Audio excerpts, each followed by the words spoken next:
Guys, check out the killer record cases and stereo furniture at SidetrackedWorkshop.com. Get your vinyl out of the crate and display your records in style. Save 15% with discount code TVG at checkout. That's SidetrackedWorkshop.com. And now, on with the show.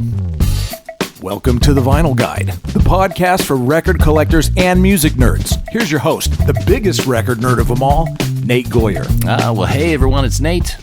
Welcome to episode 457 of The Vinyl Guide, the podcast for fans and collectors of vinyl records. And ladies and gentlemen, I'm still here in Los Angeles, recording this over the weekend, Saturday evening, July 27th. Last night, I saw Off's final performance. It was powerful. It was bittersweet. Had a couple of great friends with me, Brad and Ben. We had a great night, and very glad I could be there to celebrate the bookend for a band that I love. Hopefully one day Off will reanimate, but for now, they're going to do different projects, and they've got a new movie out, Free LSD. That's going to be on streaming services. There's some movie premieres, so you can Google them up if you want to see it on the big screen. I'm keen to do that next week. If it's playing near you, make an effort to go see it on the big screen. It looks really good. Also, just enjoyed Record Safari's 3-year anniversary. One of my favorite shops in Los Angeles, and I spent much of the day there today, and it was a bit of a madhouse. But we were able to grab some great stuff. Again, I'll be posting stuff on Instagram if you want to see it. Tomorrow, of course, we're going to be hitting the Orange County Record Fair, and I anticipate having a sore back at the end of the day from carrying around more loot there. But look, enough about me and my travels. I'm about to talk to you about this week's episode. I had a conversation with Hugh Cornwell, formerly of the Stranglers, the core songwriter and frontman for the band for over 15 years. He's got a phenomenal solo catalog of material ever since. Now today we speak all about his musical beginnings, records of his youth, rare records from his time with the Stranglers, memories of the early UK punk scene, working with Steve Albini, solo projects, recording analogue, and lots more. And, dear people, especially you Australians, please note Hugh is coming to the Australian shores, starting in Sydney July 31st, then wrapping around the country for the first half of August, Melbourne, Brisbane, Adelaide, Perth, performing Stranglers hits and more. Tickets and details available at metropolistouring.com. And a quick note, he's got a new album, All the Fun of the Fair, which you can now pre-order on vinyl at hughcornwell.com. And by the way, there is an extended version of this interview available only to show patrons at patreon.com/vinylguide, or sorry, patreon.com/vinylguide. I've been told I pronounce that funny. Anyway, you Patreon legends, whatever you call yourselves, who support the show, you get lots of extras up there. Each episode is commercial-free, high resolution, and many are extended just like today's conversation with Hugh. That's patreon.com/vinylguide, and thanks in advance for your support. So with that, let's get into our conversation with Hugh Cornwell on the rare records and recordings of his career with the Stranglers and beyond.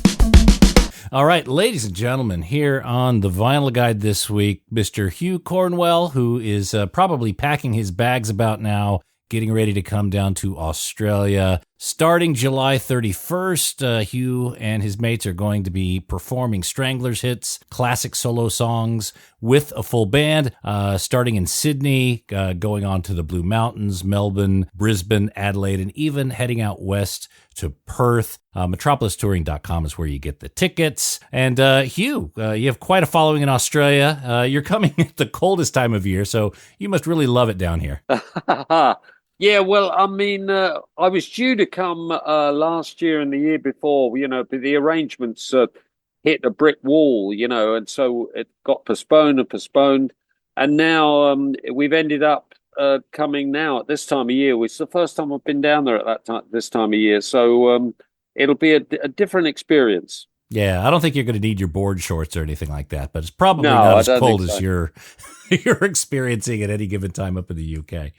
So Yeah, exactly. now you also, I don't want to skip over this because it's also big news. You've got a new album, a live album coming out, All the Fun of the Fair. That's hitting in October. You don't have any of those already pressed that you're bringing down to Australia, are you?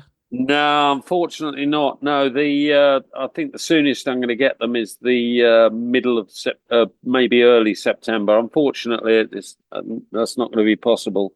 Oh, damn. Okay. All right. Well, I just saw this lovely cornetto version up at your website. Oh yeah, yeah. So we are an audience of record nerds. We talk to record collectors around the world. It's kind of the basis of the show. And let me ask you: are you a record collector? Do you have a vinyl collection at home? Well, I do have a vinyl collection at home, but my confession is that it hasn't been played for a long time. You know, I've got I went through all the albums that I had about 10, 15, 20 years ago, and I thought I can do without that one. Now that one I'm definitely keeping. There's no way I'm going to part with that, even if I don't even play it. So I've got, you know, a wooden cabinet full of vinyl, but it never gets looked at. So someone will find it when they're going through my belongings after I've gone, and they're going to go, "What the hell is this?" So I've got a vinyl collection, but I don't actually collect it or play it anymore. Yeah, well, look, that's understandable. A lot of people are in that situation, and quite honestly, look, connecting a hi-fi is not that, you know, it's so much easier to listen to music in other ways. But it sounds like over the years, you've pared down your records to the ones the smaller collection that probably more sharply defines your tastes in that category. Yeah, you're probably right in that respect. Absolutely. Mm-hmm. Yeah. Like what are some of those records that you were like, there's no friggin' way this is leaving? Well, like, you know, early Beefheart vinyl and the Byrds' first album, and you know, stuff that you know, Jefferson Airplane, Doors, stuff like this, and you think the Who, and you think there's no way these are gonna go. You know, you can't. They're part of me, and I love them, and they're not. I'm not parting with them. You know. Yeah. Oh, fair enough. Is there an artist or an album that you feel has defined and shaped you more than others?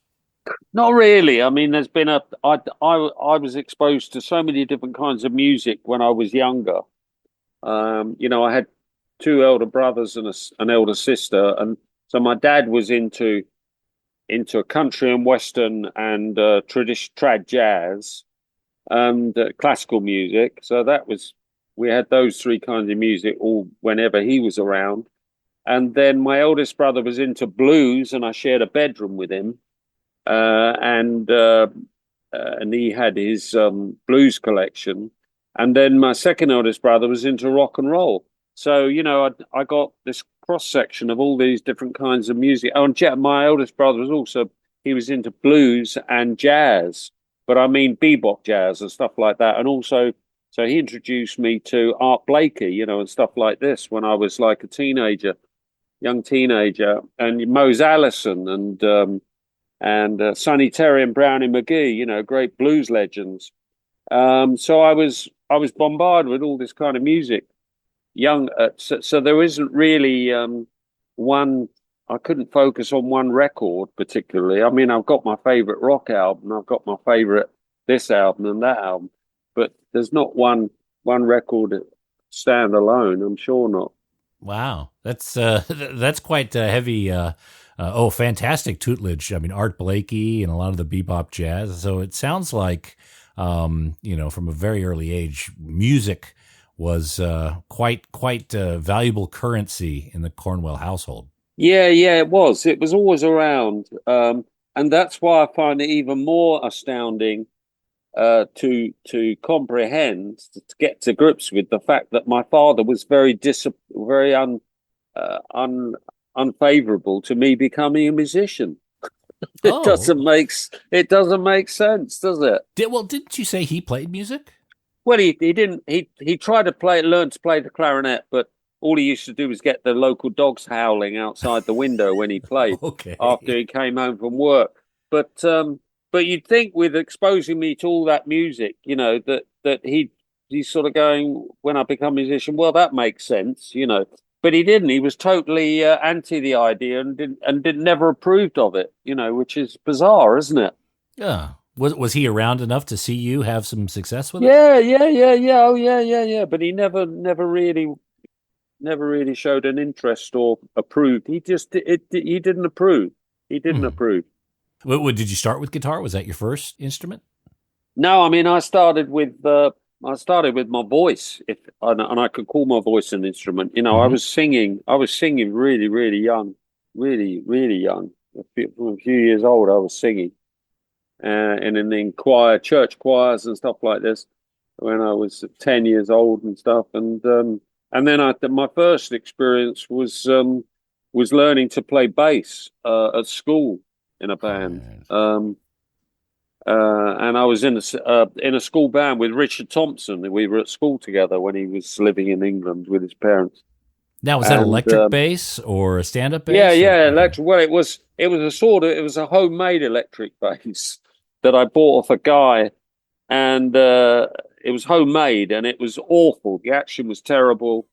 The neck was like about 3 inches thick, and I had to get my fingers around it. And then I saved up and got a Hofner violin bass, you know, the McCartney style. Got one of those, and suddenly I became very good, you know, because it was so much easier to play.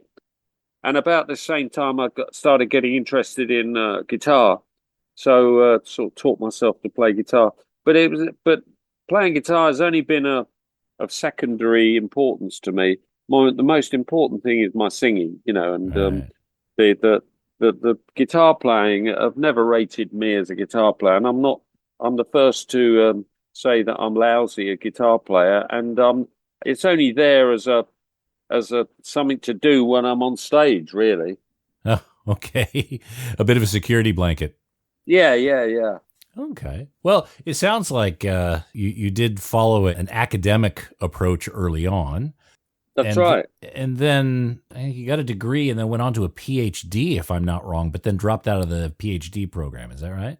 That's right. It wasn't working. And, you know, I'd fooled myself for far too long that I was going to do that. And the music finally, you know, bulldozed its way to the top of my priorities. And is that when your dad put his head in his hands and he's like, "What are you doing?" Exactly. Yeah, exactly. That was the final straw, yeah. From what time that you dropped out of the PhD program to the time the Stranglers were really kind of kicking off in a big way, 77, 78, how long a time frame was that?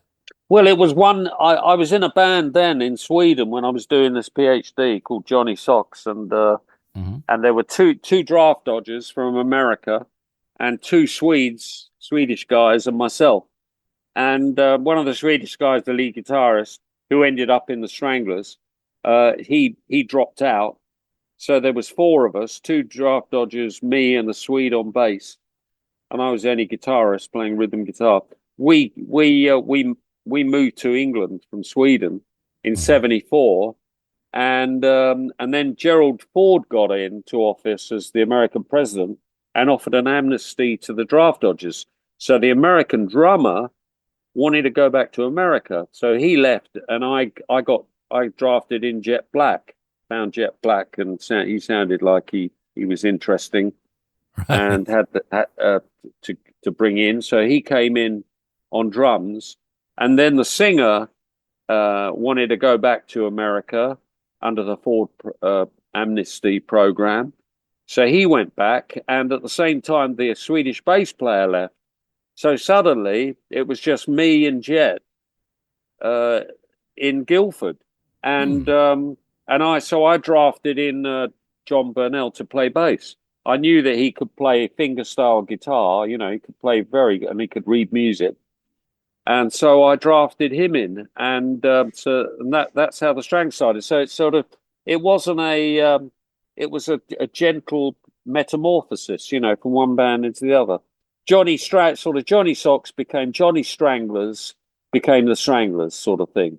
See what I mean? Oh, you had the Guilford Stranglers for a bit. Yeah, and then we needed, but I couldn't play lead guitar, so I got the old guitarist from Johnny Socks, the Swedish guy Hans, to come over and join the band. So in the first lineup of the Stranglers, it was Jet, John, me, and Hans. That was a 4-piece, and then Hans wrote loads of stuff on keyboards, including "Strange Little Girl." I wrote with him, and then he again kicked his toys out of the pram and left, and so we were back to a trio again, and that's when Dave came in. So that was the final bit of jigsaw to complete the metamorphosis, from the band in Sweden to the Stranglers, and that process took maybe 18 months. Right. Okay. Yeah. All right. And then once Dave was in 75, then it was full speed ahead, rehearsing and playing loads of terrible little gigs, and until we broke out, Yeah. So there's a phenomenal amount of material that you guys have, especially in those early days. You guys were doing 2 albums a year plus touring. It seems. Were you inspired by the growing punk scene? Like, what are your recollections of watching that kind of form and gel? No, because it wasn't around. It wasn't there. We were there before it. There was a punk rock scene. There was a pub rock scene in the pubs. Bands like Ducks Deluxe, Brinsley Schwartz, Eddie and the Hot Rods, and they were a little bit older than us and better musicians. Recollection, another one, and so they looked down. We joined this pub rock scene, and they looked down their noses at us because we were younger and we couldn't play as well as they could. And then while we were in that pub rock scene, the punk rock scene started, and then when that grew up, suddenly we were too old for them and we could play too well. So we sort of fell in, we really could have been called the Misfits because we were in between the two groups, the two genres of band. You see what I mean? Yeah. I always, again, obviously I wasn't there. I only read about it, but the punk rock scene in London at the time, it seemed the fashion seemed to overtake the conversation about the music more. And bands like the Stranglers, I think, got lumped in with the punk scene. But we weren't the only band. I mean, the Jam got lumped into it. Graham Parker, Elvis Costello. I mean, who'd think that Elvis Costello was punk? We all got Blondie. We all got lumped into it, but nobody was complaining because it was a means to an end. It was a chance. It was a chance to get exposure and to further your career. So everyone was going, yeah, sure, you want to call us punk, fine. We read about the punk scene in Los Angeles where there was a lot of police brutality. Is quite dangerous. And this is in the mid 80s, I would say, early 80s in Los Angeles. Was there a sense of danger in the punk scene in the UK in those early days? Oh, yeah. There was a lot of aggression going around. I mean, there was the Teddy Boys, which was a group of guys from the late 50s and early 60s who was still around, and there was a lot of members of that little faction. And they hated the punks, and there was a lot of aggression between the two. They would beat up punks if they found them, and stuff on the streets. I narrowly escaped getting bottled by a group of Teds one night. I remember on a New Year's Eve, actually. So there was latent aggression. It was brewing. It was in the air. There was you could smell the aggression in the air. Right. And traditionally you see the punks in the dress and the fashion of the of the punk sensibility, but you guys were more leather jackets, things like it. I guess it may have been harder to pick you out as part of the punk scene as others. Exactly. Maybe? Well, also we had keyboards as well, which was we were the only punk band to have keyboards, which in a way set us apart and set us apart from the rest. Mm-hmm. Okay. Everybody else just bass drums and guitars. There were no keyboards. Right. But I've gone back. I have to say, I've succumbed to the classic lineup. I don't carry keyboards now. I just am a three-piece, and I revel in it. I like the space that is left by taking out the keyboards. I like that space. There's a danger. You can smell the danger in the space that's left. So someone once said to me, a record producer, I think, once said to me, when you put keyboards on a record, it's like you've got a big pot of glue and you're pouring glue all over the record. And that's sort of what keyboards does. It just fills in all the spaces, and sometimes it's the space that speaks to you, in music. Yeah. And it must be a little bit more of a high wire act because everyone could hear exactly what each instrument's doing. And exactly, if there's anything that falls out, you know right away what's happening. You know who to look at. Exactly. Yeah, it's a high wire act with the bass, drums, and guitar. I like that. So when Stranglers got the attention, I think it's United Artists that signed you up. A lot of bands would get signed and they would just have the generic record label. They would have the generic packaging. But with Stranglers, you had custom label, band artwork on the record label, extra 45s that were in the records. It seemed like more investment was going into the Stranglers than, say, other bands. That's the way it seemed to me. I'm not sure about that. I mean, the Vibrators got signed to CBS. They were the first band to get first punk band to get of the original ones to get a record deal, and CBS were by no means mean on their investment. Mm-hmm. And I think that all the labels got involved of those first bands. If you're talking about Pistols, Clash, Stranglers, Damned, Vibrators, it was really those five in London that got signed at the beginning. They all got investment from the labels because they knew what the potential was. So it wasn't. I don't think it was just us that got that attention. Yeah, because if you look at, I guess some of the indicators I would look at, things like if you look at the Damned or even Sex Pistols, they had the generic Virgin record label at the time. The Damned were on the Stiff Records label, which okay. The design. You've seen something that I've missed. Oh, well, it's one of those indicators where I think like, okay, well, they were treating this band very special at the time. That's how I kind of looked at it, because not every band got the honor of designing their own record label and things like that. Well, the thing is that United Artists were a much smaller label, you see. Okay. Than those other ones. The other bands were signed by bigger labels. United Artists was a very small label, and so maybe that's got something to do with it. Oh, possibly. The first record, Radicus Norvegicus, if I Radis Norvegicus. Radis Norvegicus. The first pressings came with a bonus single, "Peasants in the Big Shitty." And Choosy Susie. Do you recall the conversation around doing that bonus single just for the first 1,000 units? Was that what it was? The first 1,000? Yes. Yeah. Well, yeah. I mean, it was a good marketing tool. Whoever's idea that was, it was a good idea. Yeah. I mean, good.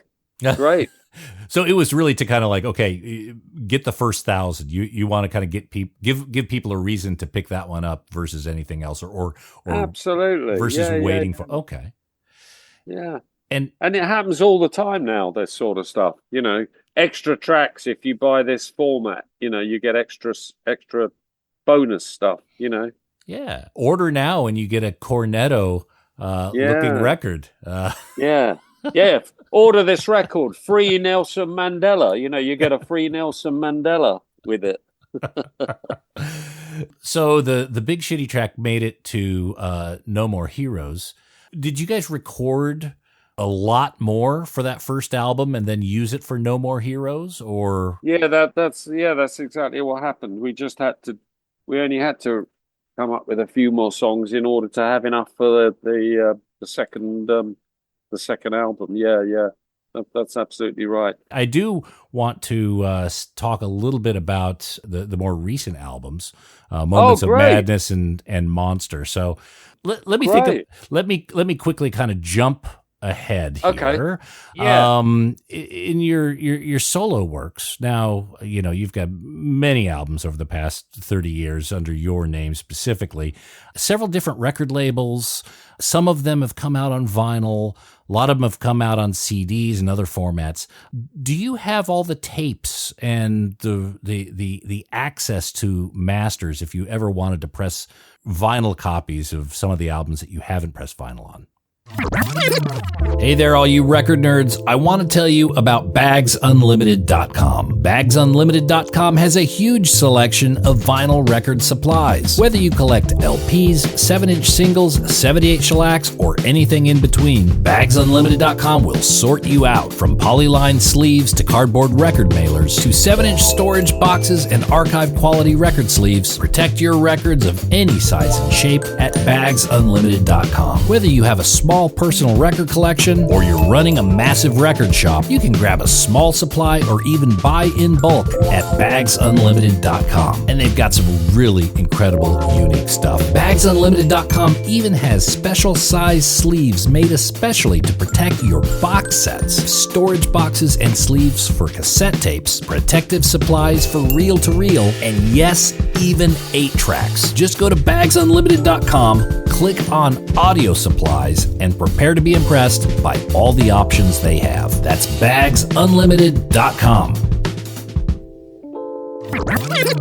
Oh, and hey, record nerds, don't forget to clean your records with the very best and safest record cleaner, the Groove Washer. Make your records look and sound their very best and store them with confidence using the new Groove Washer Groove Guard record sleeves. You gotta try this out. It makes a huge difference to the quality of your vinyl experience. Ask for the Groove Washer by name at your local record store and accept no substitutes. Or head over to groovewasher.com and use discount code VinylGuide10.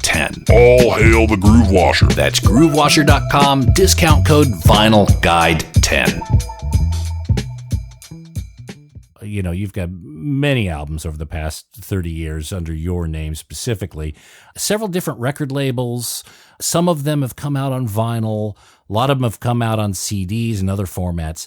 Do you have all the tapes and the access to masters if you ever wanted to press vinyl copies of some of the albums that you haven't pressed vinyl on? Well, I do that regularly, actually, because we run out of, when they press up vinyl, they do it's not unlimited. They do a 10,000 or 20,000 or 1,000. There's a limit to it, and so there's only so far that they can be sold for, and then they run out.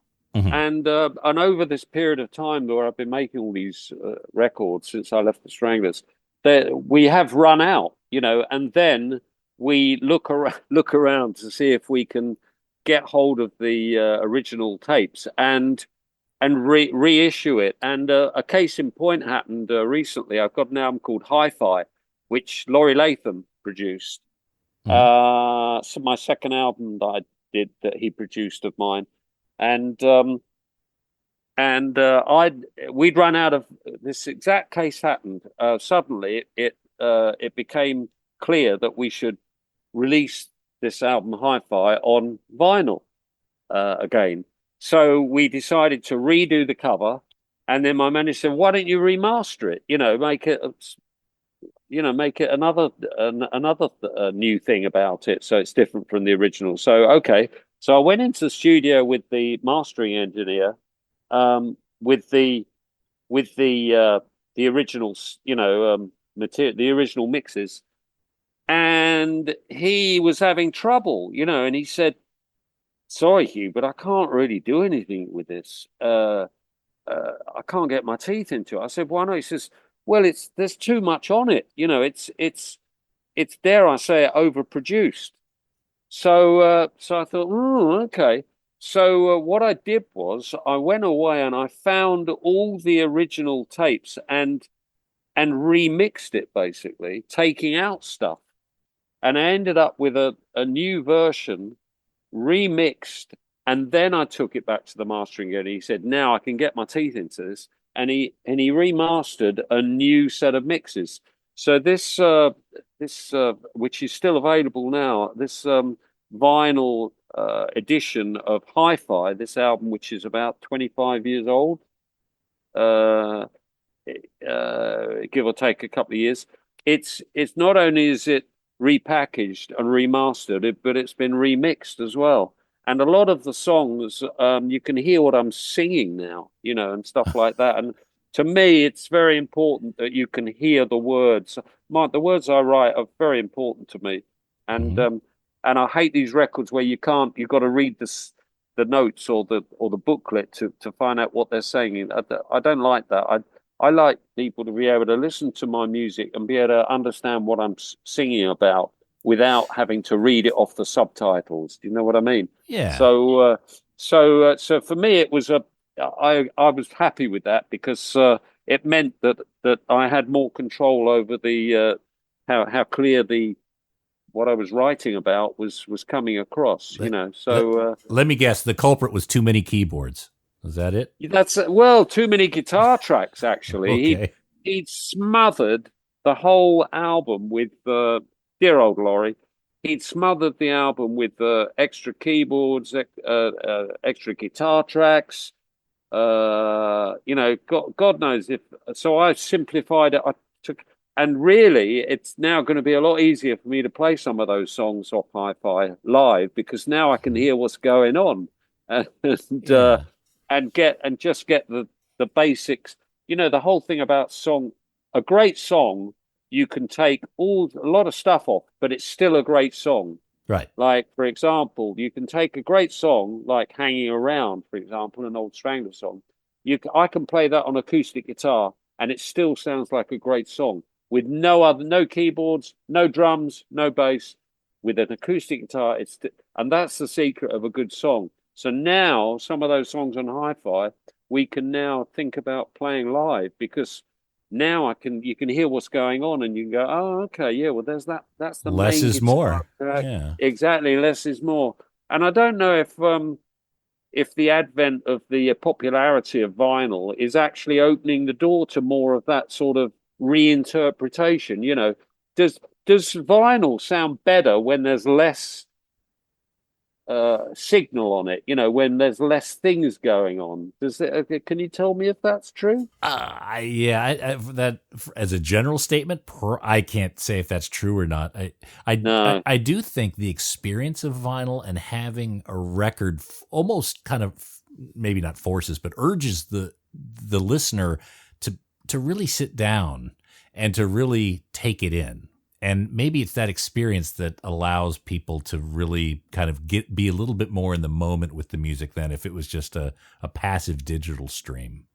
Yeah. I mean, it's remarkable how different the music can sound off a CD and off a vinyl. Now, there's a similar situation happening in the recording process.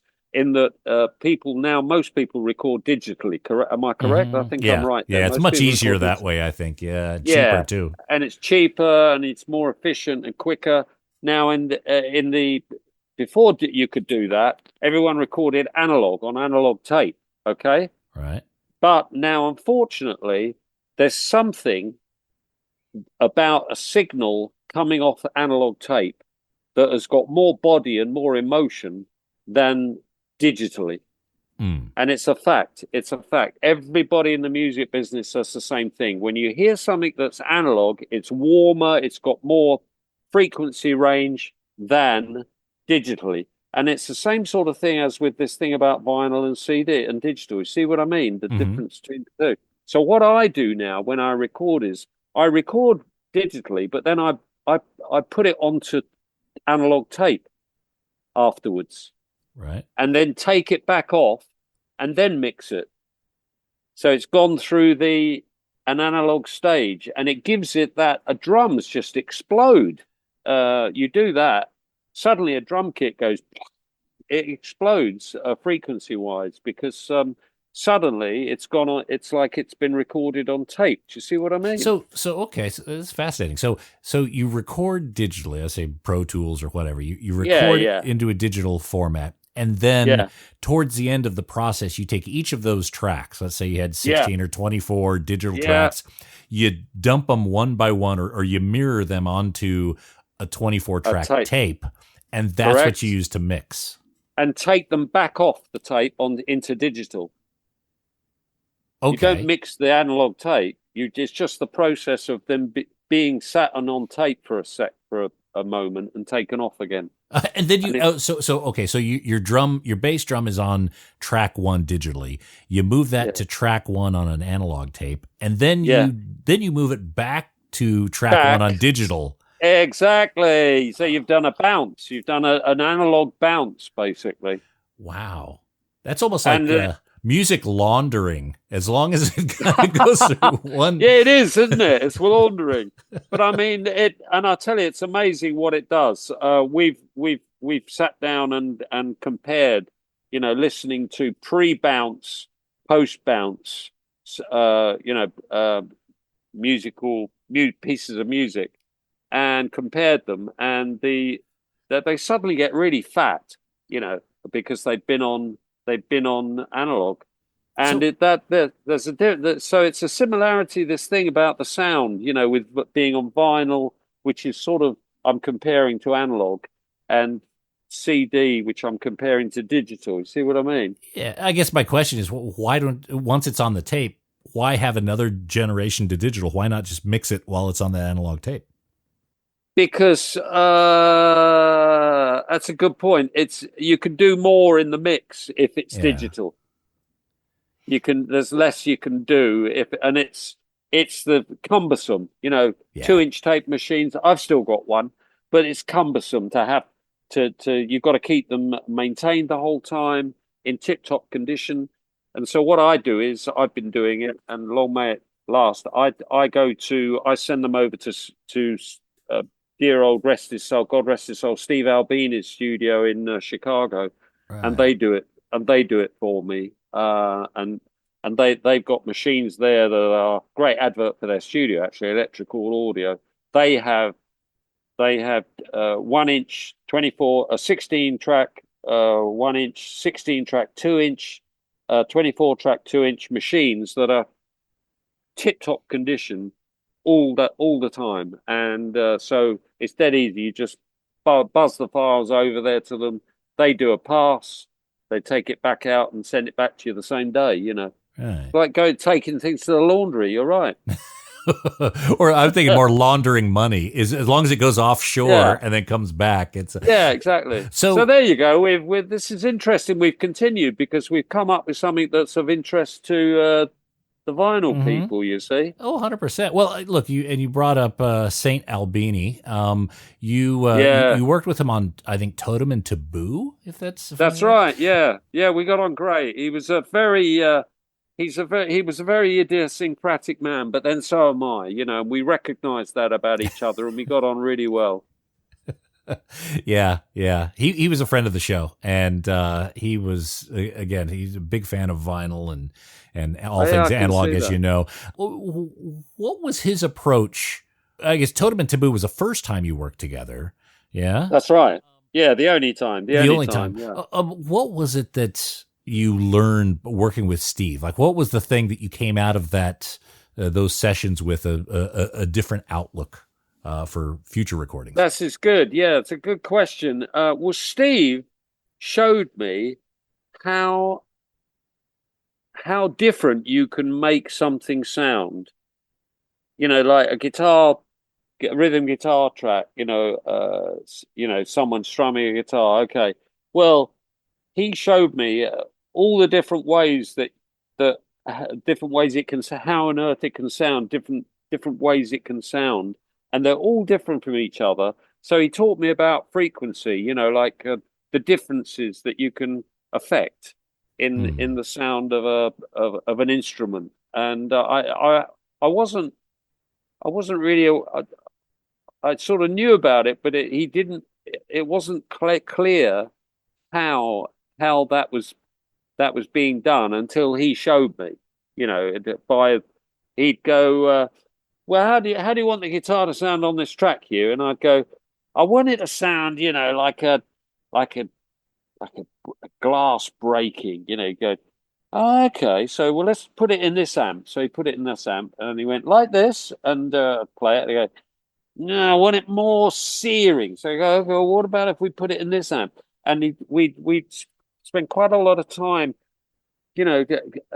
finessing the sound of that guitar, and and I was amazed at how different he could make it sound, either by putting it in a different amplifier or lots of little different things you can do to it, which I wasn't aware of before, and it was fascinating. It really was fascinating watching what he could do to sound. And he never liked being called a producer. He thought producers were horrible. He thought producer was a dirty word, And although he produced the In Utero album, but he was never comfortable with being called the producer on it. He said that yeah, if you're going to work with me, you've got to have a clear idea of what you want, because don't ask me for my opinion. And he was right. We'd do 2 or 3 takes of something, and I go, Steve, what was the best take? And he'd go, I don't know. What do you think? And I'd say, well, I thought the second one was good. Don't you think? He said, yeah, let's go with the second one. And it was obvious he didn't want to offer his opinion on it. He didn't really like offering his opinion. He said, look, you've got to know what you want, and I'll help you get there. But don't ask me for my opinion, because I don't like I don't have much faith in my own opinion. Basically, he was insecure, and but he came up with someone came up with a great story about him to me. They said that Steve didn't tell me this; someone else told me this that worked there. That the thing about him is that.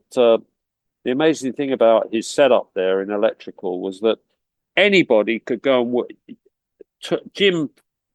John Doe, Jane Smith, anybody who can pick up an instrument or make a noise can go and work with him. All you had to do was pay a cost of the studio per day and the cost of him as an engineer, not producer, as an engineer for the day. And anybody could go there if he had the time free. You could book in, and there was no hierarchy or anything. Anybody could go and work with him. So a lot of people, I know, PJ Harvey work with him a lot, and I work with him. So you got a few names going through, but most of the time it was your anonymous semi-pro bands, or people just doing it because they love playing music, not even money. They just wanted to go and get a recording of what they did with Steve, right? So that's the setup.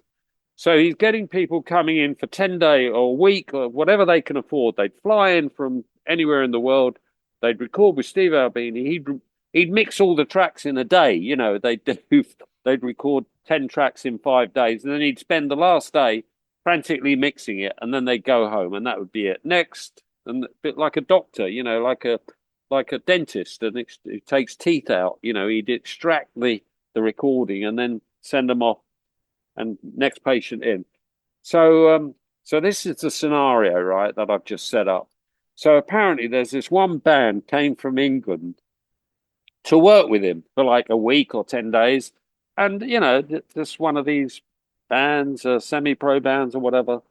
And they recorded, and they got their mix, and they went back, and they left, and bye-bye, and they all went back to England.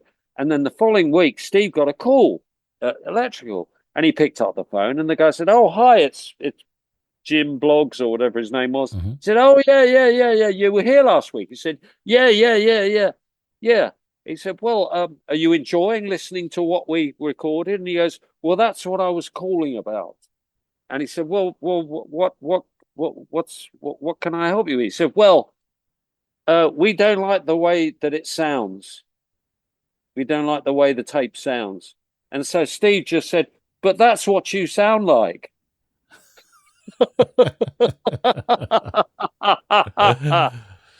Brilliant. Yeah. There's no answer to that, is there? We don't like the way it sounds, what you've done. Well, that's what you sound like. Like he just, you've got to go in with an idea of what you want and he'll help you get there, Yeah.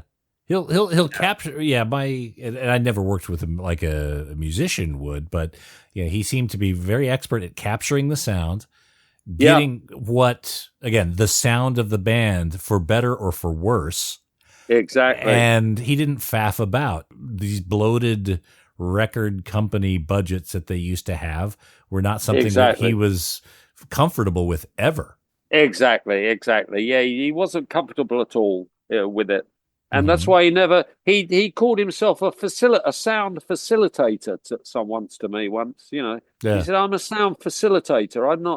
I'm not a producer. I just help people get sounds, Yeah. And you've got to tell me what you want and I'll try and get it for you. But if you don't know what you want, how can I help you?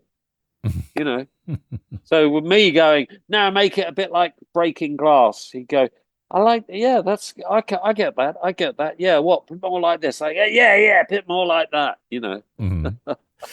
So Moments of Madness. This was a record that you recorded, I guess, in the pandemic. Is that right? Yeah, that's right. It's a complete product of that. Yeah. And when you, I guess you're playing these songs live now. Beforehand, do you exercise your songs live? Do you try them out live before you record them, or do you write for the studio and then take them out on the road afterward? Hey there, audiophiles. If you're seeking stylish furniture to showcase your stereo and record collection, well, look no further than SidetrackedWorkshop.com. Sidetracked Workshop designs extraordinarily elegant record cabinets and consoles that add sophistication and panache to your music hobby. Handcrafted in the good old USA in the vinyl-loving city of Portland, Oregon, Sidetracked Workshop's designs are a music lover's dream. Made with real walnut veneered wood and brass accents, these gorgeous designs add class and taste to the record room and ship fully assembled and ready to enjoy. Just check out the designs for yourself at SidetrackedWorkshop.com. Look, you spend thousands of dollars on records. Don't keep them in a crate, and don't risk your records on those feeble wooden pegs from IKEA. Your music deserves the dignity of Sidetracked Workshop. That's SidetrackedWorkshop.com. Elegant solutions for the vinyl lifestyle. Moments of Madness. This was a record that you recorded, I guess, in the pandemic. Is that right? Yeah, that's right. It's a complete product of that. Yeah. And when you, I guess you're playing these songs live now. Beforehand, do you exercise your songs live? Do you try them out live before you record them, or do you write for the studio and then take them out on the road afterward? Well, the last time I did that, in other words, road-proofed them before recording, was in fact before going to work with Steve. I rehearsed that was the last time I used musicians on the record, other musicians on the record. I had Steve Fishman, Steve Lawrence, who played on my earlier, very early records, Guilty and Wired. Steve and was on bass, and Chris Bell was on drums, and so we put that lineup together again, and we wrote the songs, demoed them, and then got the Steve and Chris together, and we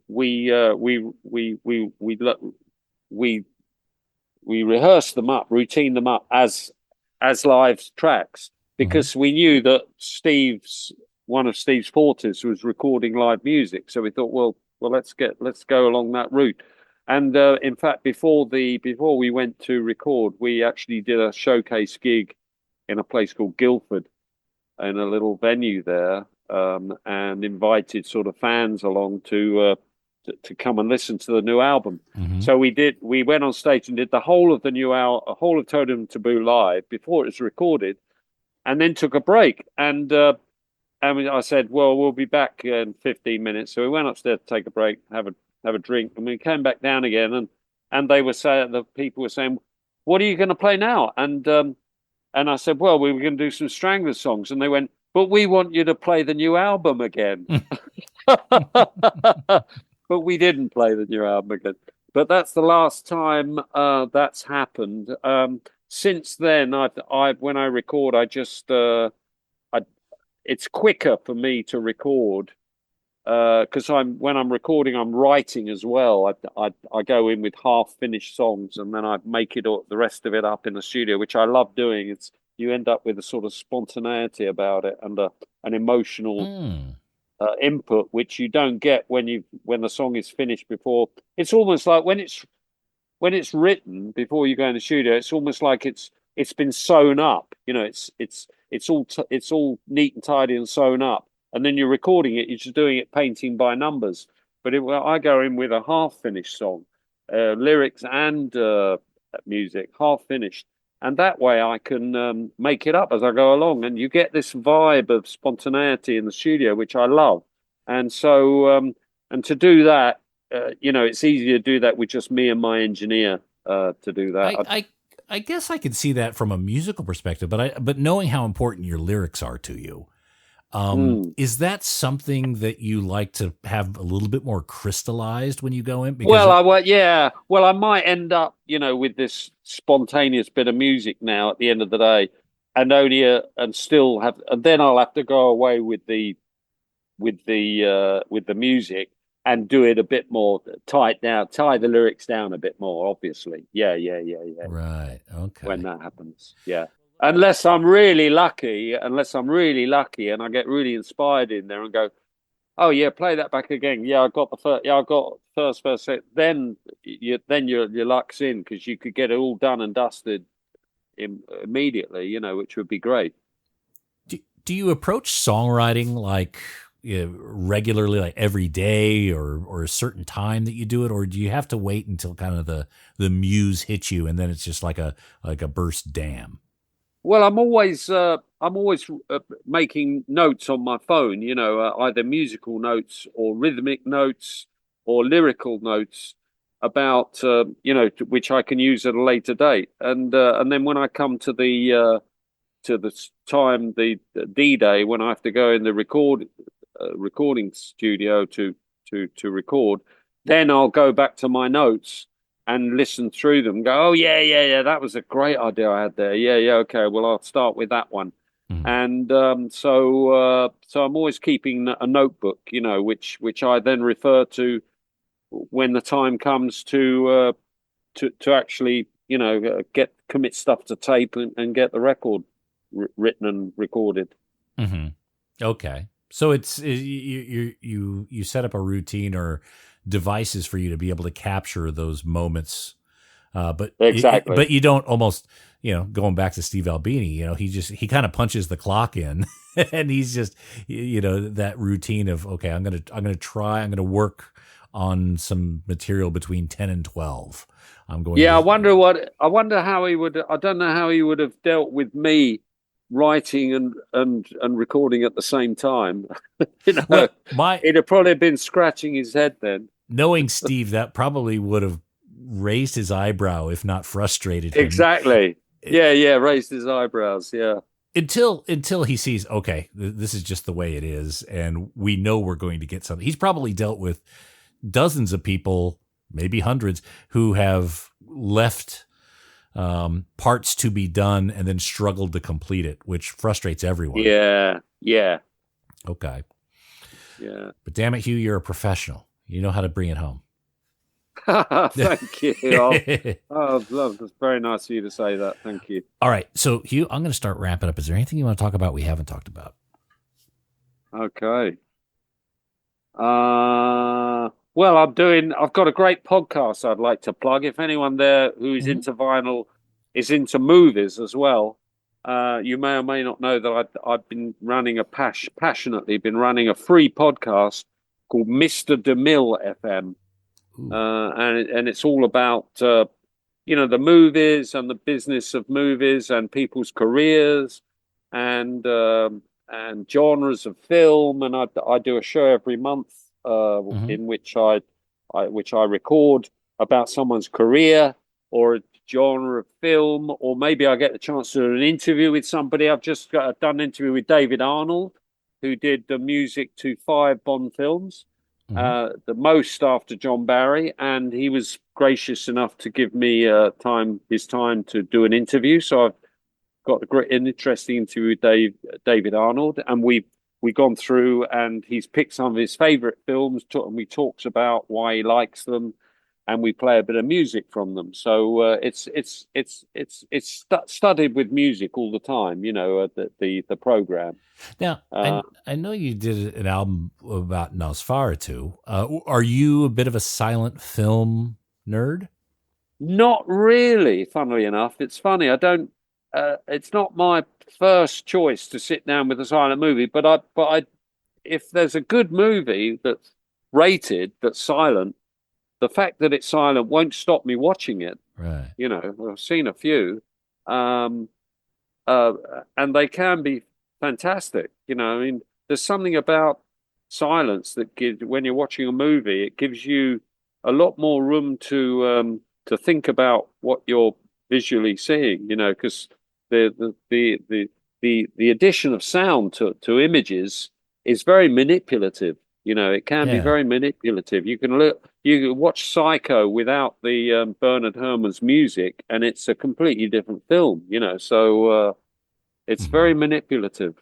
Okay. I there was a part of my life where I was very much into silent films for about 10 years, and I loved them because they commanded your attention. It wasn't something you could passively watch and and hear and keep up with it. No, you had to stay there and be attentive the whole time.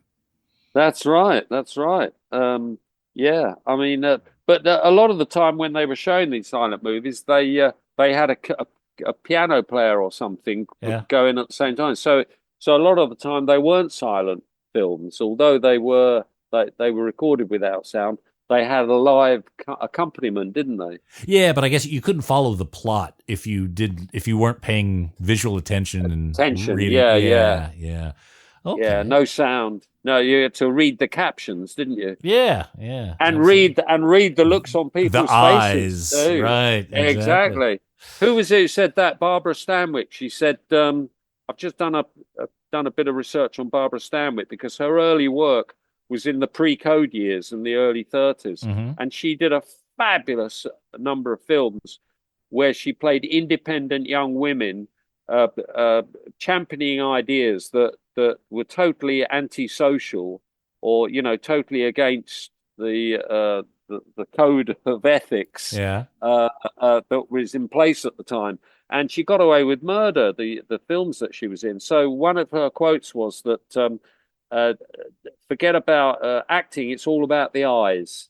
Yeah, that's what was her quote. That was her quote. Oh, it's I mean, it's hard to meet the emotion of something like The Passion of Joan of Arc. Even in the modern era, with all the trickery and instruments we have here, that a masterful filmmaking will always be a high art. But look, Hugh, I promised you I'd get you out on time. You are. You have. All right. Well, we're looking forward to seeing you here on our shores, Hugh. Again, Hugh Cornwell is coming to Australia August 2024. Well, July 31st starting in Sydney, then going Melbourne, Brisbane, Adelaide, Perth. Tickets at metropolistouring.com. And of course, you can order the new album, All the Fun of the Fair, live. There's a beautiful Cornetto 2LP limited edition version you can get. HughCornwell.com. I'll put the links in this episode page. Hugh, travel safe, mate, and we look forward to seeing you on our shores. Yeah, great. Where are you from originally? Oh, you can't tell I'm not Australian? California. California, which part? Santa Cruz, San Jose area. Northern. San Jose. Near San Francisco. South of Frisco. You got south it. Of Frisco. Frisco is one of my favorite places. I'm going there in September. I'm going to go and visit Pyramid Lake in Nevada. Oh, wow. Excellent. Yeah, I'm going up there. It's in it's my latest novel that I'm writing. It's suddenly cropped up as a location in my book. So I've never been there. So I'm going to go up and sniff around. Oh, well, enjoy it. It's a beautiful time of year to be there, and I'm sure I hope so. You'll be inspired. There's a lot of beauty over there. Great. All right. I've got to go. See you, Nate. Take care, Hugh. Cheers, man. Take care. See you, Bye.